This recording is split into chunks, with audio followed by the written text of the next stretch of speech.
네, 지금까지 현악기와 관악기에 대해서 살펴보았는데요. 현관에도 외에도 타악기가 있죠. 관악기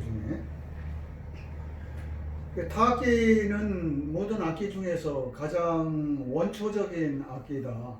원시 시대 때부터 있던 그런 부류라고 볼 수 있겠는데요.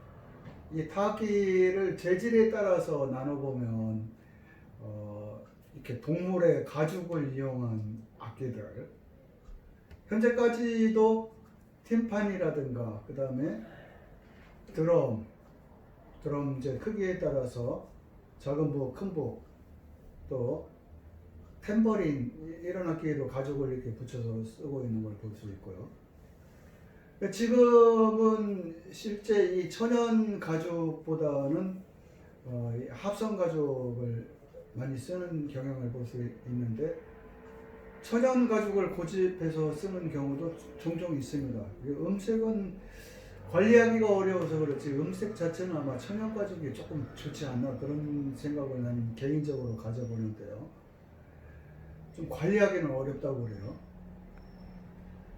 그 다음에 이제 나무 재질로 되어 있는 악기들, 예를 들어서 실로폰이라든가 마림바 이런 건반이 있는 나무 악기들, 주로 뭐 인도네시아나 또는 아프리카 이런 데에서 기원이 된 악기들이 대부분인데요.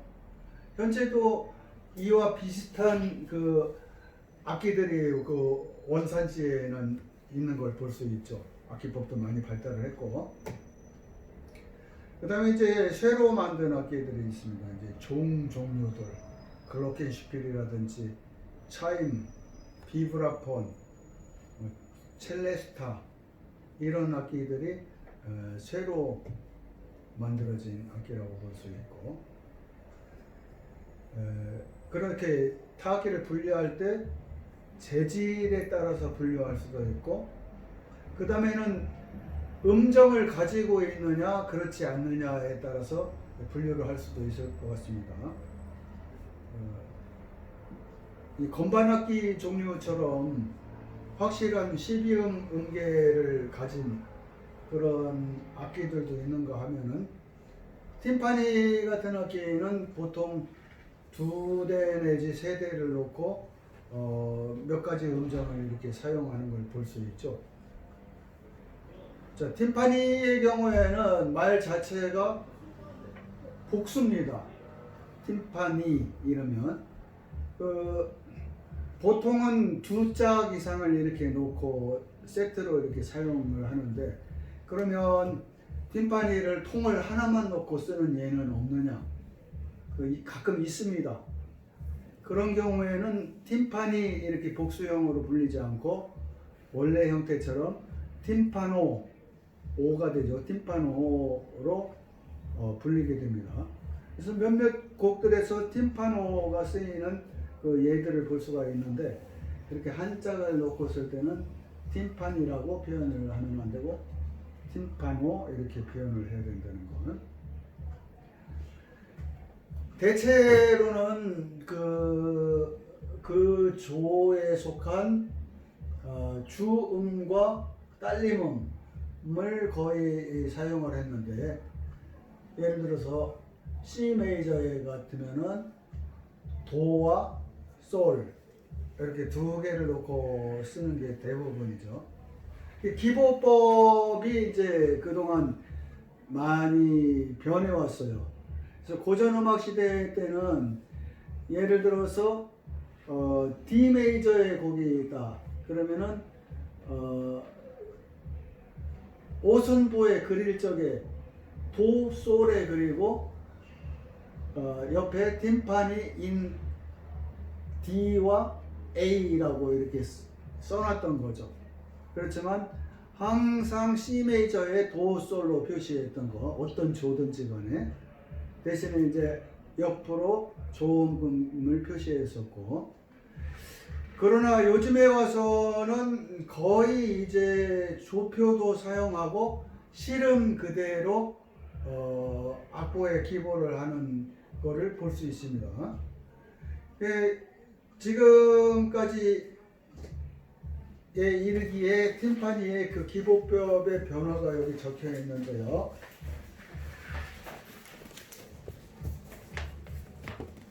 자, 여기 맨 밑에 단에 보면은 팀파니가 고전음악 시대부터 현대에 이르기까지 어떤 식으로 음정이 표시되어 있는지를 알 수 있죠.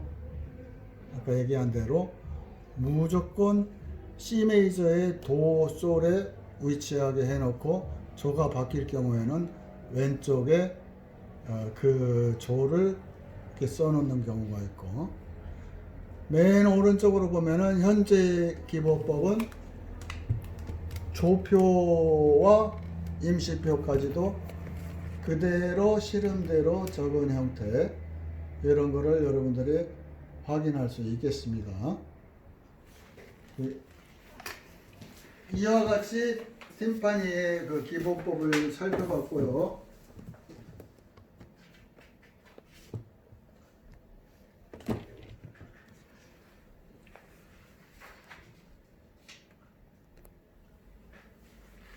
자, 팀파니를 이제 조율하는 방법에 있어서 천연 가죽으로 된 그 팀파니들을 보면은 이 가장자리에 손으로 돌릴 수 있는 그 조율 나사가 있죠. 그 경우에는 그 상당히 그 숙련이 필요한데, 실제로 이제 시간도 필요하기 때문에 이걸 다시 튜닝하려면은 최소한 모데라토 템포의 곡이라면 8마디 정도는 쉬는 시간이 있어야 그 다시 튜닝을 할 수 있다, 이렇게 볼 수 있겠습니다. 근데 이제 그만큼 까다롭고 어렵기 때문에 요즘은 잘 쓰이지 않지만, 만약에 할 수만 있다면 아마도 가장 좋은 소리를 유지할 수 있을 것 같아요, 그렇게 하는 게. 다음으로는 이제 우리가 일반적으로 사용하는 페달을 가지고 이렇게 조절을 하는 거. 그거는 페달 음을 바꾸는데, 아까 이 손으로 하는 게 8마디 정도 그 쉼표가 필요했다면은 한 4마디 정도가 필요하겠다, 그렇게 볼 수 있고, 또 페달이 있으면서 또 조율 눈금이 이렇게 나와 있는 게 조금 쉽죠. 눈에 바로바로 보이니까. 그래서 그 경우에 좀 신속하게 음정을 옮길 수 있다고 볼 수 있겠습니다. 이제 타악기에 쓰이는 채들을 보면은 주로 이제 그 말레라는 표현으로 프랑스어 용어를 많이 쓰죠. 말레 또는 바게트, 막대기로만 된 경우는 바게트, 이런 불어를 좀 많이 쓰는 것 같아요. 팀파니의 그 방망이에 마지막에 이제 솜을 이렇게 달아 놓는데, 그거의 강도에 따라서, 크기나 강도에 따라서 조금 딱딱한 소리가 날 수 있고 또 부드러운 소리가 날 수도 있고 그렇습니다. 아주 옛날로 돌아가면은 아주 그 솜방망이를 만들지 않고 그냥 나무로 사용했던 예들을 많이 볼 수 있고요.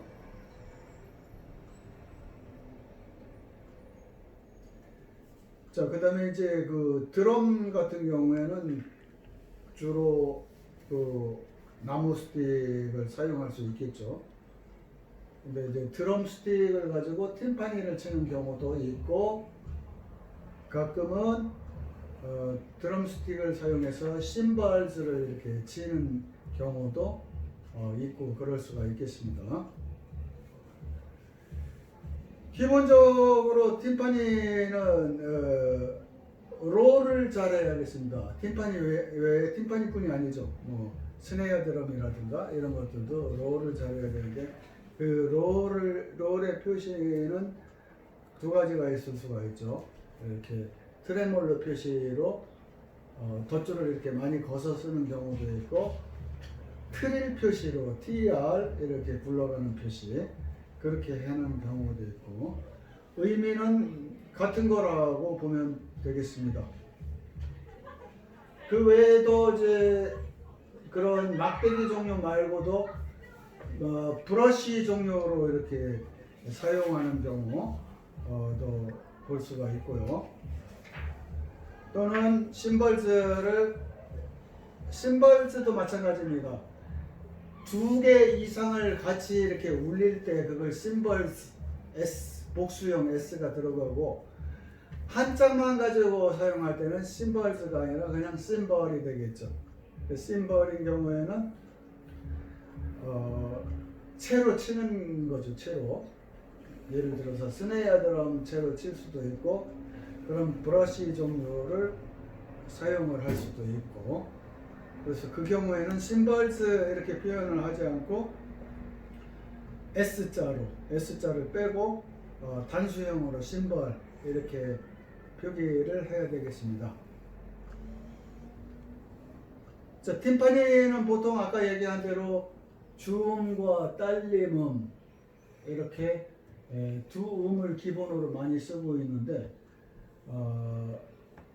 베토벤 시대 때부터 이미 그런 오도 관계가 아닌 옥타브 관계로 튜닝을 한 그런 예들을 볼 수가 있죠. 베토벤 교향곡 8번에서 이미 그런 예를 볼 수가 있는데 특히 9번 교향곡의 스케르초 악장에서는 아주 빈번하게 옥타브를 팀파니의 음정으로 사용을 하고 있습니다.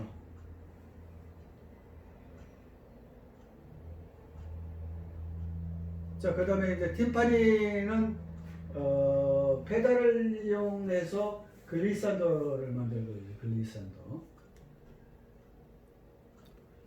글리산더는 올라갈 수도 있고 내려갈 수도 있는데 대체로 올라가는 게 더 효과적이고 내려가는 거는 좀 비교적 드물게 이렇게 사용을 하고 있다. 이렇게 볼 수 있고요. 이 악기들의 야금기를 끼는 거를 작곡가들이 이렇게 써놓은 경우도 있는데 대체로 연주자들이 그 곡의 상황에 따라서 야금 효과를 스스로 만들어내서 연주해야 될 경우도 있겠습니다. 그런 경우에 그 가죽 위에다가 수건 같은 거를 덮어놓거나 또는 패드 같은 거를 이렇게 올려놔서 조금 더 약한 소리가 날 수 있게 이런 방법을 사용할 수가 있겠고요. 또 북이든 팀파니든 그 치는 위치에 따라서 소리의 선명도라든가 크기가 달라지겠죠. 내가 가운데를 치느냐 아니면 테두리를 치느냐에 따라서 많이 달라지겠습니다. 그래서 연주자는 그런 그 연주하는 위치 이런 것도 잘 골라서 연주를 해야 된다. 이렇게 볼 수 있고요. 한마디로 타악기의 그 연주 방법에는 어떤 정도라든가 왕도가 없는 것 같아요. 스스로 자기 상상력을 잘 발휘해서 그때그때 그 음악에 맞는 표현들을 할 수 있는 그런 감각을 타악기 연주자들은 길러가야겠습니다.